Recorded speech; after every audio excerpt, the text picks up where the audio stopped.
I guess, Annette, it's an old cliche, that sugar, is a good energy source. However, it's not natural.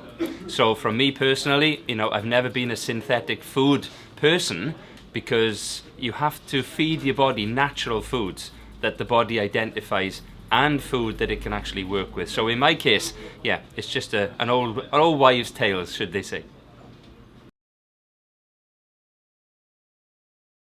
It's all about the doing. You have to train these lungs. You have to go out there and you have to hurt them. Okay, you have to take yourself out of the comfort zone, take yourself into the stretch zone, and sometimes into the panic zone to start to improve, the efficiency of your lungs, and just get out there, and then the body will actually improve.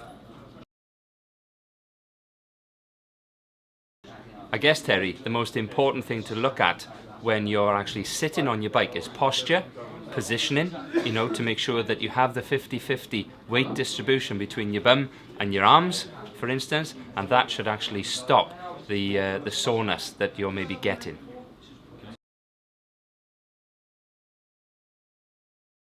The most important way for you to improve, Stuart, is to actually go out there and do various different kinds of intervals. For instance, whether it's hill sprints, whether it's 5 minutes on, 2 minutes off, 5 minutes on, 2 minutes off. But the best way of cross training is to actually go out there and mix it up, physically as much as you possibly can, because that's when you'll see the improvements happen. I guess, Julie, for you, if you are sliding forwards, then naturally either your saddle isn't horizontal, for instance, or maybe the saddle is actually way too far back, and you need to maybe bring the saddle forward a little bit more to give you that comfortable position, which is where you should be situated.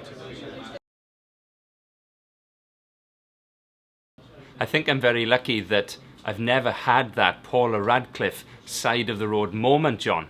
Whereas I've been very lucky that in my racing and in my training that I prepare well enough, and I hydrate well enough, and I eat well enough, and make sure that I don't have to stop when I've actually been racing.